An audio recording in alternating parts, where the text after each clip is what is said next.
Well, here we are, the end of 2022, and we've had over 10 million cases of COVID. The Australian Health Department, of course, stopped counting around September sometime because I think it was getting too embarrassing to admit that despite with over 20 million people being vaccinated, over half the country had caught COVID. Whatever happened to protecting you? Whatever happened to protecting you? But we don't want to talk about that anymore. We'll just pull it off the website and not discuss it. We'll not discuss it. And then we've got the excess deaths that Senator Babet talked about before. We had 8,706 extra deaths last year, despite the fact that New South Wales locked down for 3 months. So in theory, the deaths should have been lower, like they were in 2020. But let's not count 2021 in the ABS figures, or sorry, 2020 they're not counting. Let's pretend nothing happened there. Almost 140,000 jab injuries. More than all the injuries reported from vaccines since 1971. More than all the injuries put together. You've got an injury rate that's 3 times higher, and yet the TGA don't want to look at the signal. The whole point of having a database where doctors report these injuries, where they tick the box suspected, and as the doctors say, they don't fill these forms out because they don't have the spare time. They don't have a lazy 20 or 30 minutes sitting around filling these forms out if someone fell off a bike. No, they're ticking these boxes because they believe that the vaccine caused the injury that they are reporting. And yet the TGA want to pretend that there's nothing to see here. And why wouldn't they? Because Professor Skerritt is head of an organisation that is funded by Big Pharma. That is funded by Big Pharma. Now, if you want to talk about a conflict of interest, that's it. That's it. And these guys have no idea what they are talking about. I asked Professor Brendan Murphy, who was the Chief Health Officer at the time, whether or not he'd actually read the non-clinical report into the Pfizer vaccine. Guess what? He hadn't read it. Despite that, he'd been saying for the last a couple of days earlier that the spike protein wasn't in the blood. Well, had he read the report, he would have known that they never even tested the spike protein.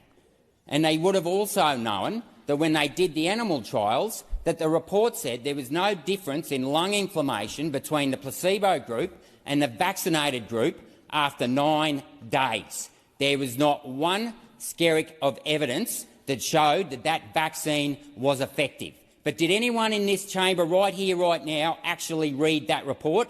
I bet you not. But you all went out there and said it was safe and effective where you didn't have a clue what you were talking about. And shame on you, because the law in this country, in the Australian Immunisation Register says you cannot be coerced into taking a vaccine, number one, and number two is that you need to be properly informed about what is in the vaccine. Now, you've got to dig very far to get to the bottom of this stuff, but that spike protein in the vaccine isn't even the same as the spike protein in the virus. No. They've actually changed one of the nucleotides, and they've actually got a synthetic gene in the vaccine. They've added 70 adenine nucleotides to the poly-A tail, which is designed to make it last longer. It's designed to last longer. The mRNA in the trials was shown to last for up to 9 days. The lipids were shown to last at least 2 days, and they stopped the trials, despite the fact that it doubled.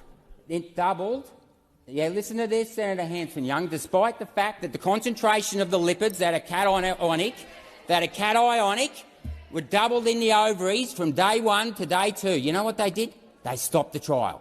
They stopped the trial and they went and told everyone that it just stays at the site of injection. Well, that was a blatant lie. If you want to talk about misinformation, go and check out page 44 of the Pfizer non-clinical trial report.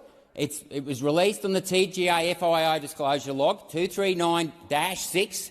I've read it numerous times. And guess what? You should also read the top paragraph of page 8 that says that the study suggests that the spike protein can be either inserted into the membrane or secreted from the cell. Now, what does that tell you? I'll tell you what that tells you. It tells you that rather than actually killing the actual pathogen, which is what a normal vaccine would have done, this particular vaccine goes inside your cell, takes over the reproduction, the ribosomes, which is what produces the protein, and then starts producing more of the toxic substance. That is not the name of the game. You would want to actually kill the virus. You do not want to reproduce it. And of course, Brendan Murphy, the Chief Health Officer, claims that there's nothing to worry about. He never read the document. And then we've got Professor Kelly. Of course, he came out and made the bold statement that it stops transmission. Well, he was lying, because the FDA came out in December 20 and said that there was no evidence that the vaccine stopped transmission. And when I pressed him on it, there's no trials to show that there's any IgA in the mucosal system. Okay, you don't have to take my word for it. Go and speak to Robert Clancy, Australia's foremost immunologist and vaccinologist. Okay, he's retired. You can trust this guy. He's not on the take from Big Pharma or the big universities that aren't actually interested in research. They're just interested in lining their own pockets. And then, of course, we've got the vaccine injury scheme, which is just a joke. And today and last night and day after day for the last 15 months, I get contacted by people who have had their lives destroyed by this vaccine, a vaccine that the government said was safe and effective. And if that isn't bad enough, that these people, and I'm looking at you people in this chamber here today, didn't read the documents, that took over someone else's body because it suited your narrative, your command and control narrative, you showed no humanity. No humanity. There are people out there that have not only injured, they have lost their jobs and they cannot get medical support to help them. There are husbands and wives of injured couples who've had to quit their jobs to stay home and look after those people who are being injured, are in incredible amount of pain. And the fact that you're interjecting Senator Hanson-Young just goes to show the type of person you are. How dare you come into this chamber? How dare you come into this chamber and start mocking the vaccine injured? Senator Waters, your point of order. Senator Rennick, please sit down. Order. Senator Waters. Point of order, reflecting on another senator as well as being odious and tedious. Not the second part. Senator Rennick, just withdraw it to the extent that you made an adverse inference. Well, the fact that the Greens party can sit in that corner over there and mock and laugh the vaccine injured. These people aren't anti-vaxxers. They believed what the government told them, as I did when I first came to this place. But I can tell you what, it's nothing but a cesspit of lies in this place. But the fact that the Greens party think that they can just sit there and mock the injured. These people believed in the government. You want to talk about trust and transparency? Oh, yep, there's Senator Walters again mocking, going, come on. Maybe you should pick up the phone. Maybe you people should pick up the phone and talk to some of these people who have been injured.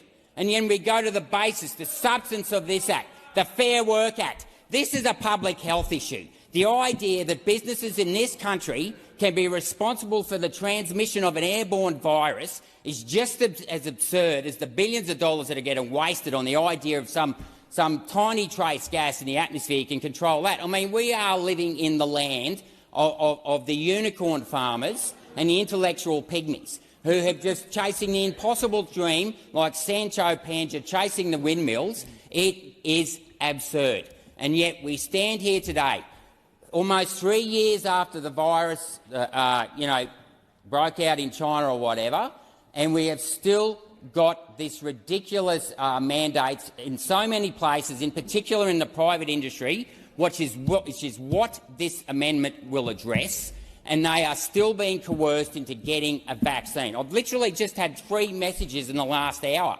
about people who are losing their jobs, not in the health sector, but in sectors that are outdoors, nothing to do. It is absurd. It is absurd, and it needs to stop, because the state of emergency, even at the state government level, has been retracted. And yet these people here today do not want to grant people their autonomous right to control what goes in their body. And I might remind members of the LNP that one of our values is the dignity and worth of every individual. You know, we don't believe in multi-patent bargaining because we recognise that every business is unique, and we think that the employer and employee should have the first right in deciding what's best for them. That is what we believe in empowering the individuals to make the decisions that suit their needs the best, and only the individual or the parent of the child can make that decision. But what we've got here today is typical command and control. We've got the Labor Party and the Greens protecting their own narrative that the government can save us. Govern me harder, Daddy. That is what these people believe in. Senator Canavan. I don't want to. Oh, sorry. Sorry. Senator Hanson-Young. I move that the question be put and stop this rubbish. I'm going to put the question that the question be put. Those for the question say aye. Aye. Against no. I think the ayes have it. Is division required? Division is required. Bring the bills.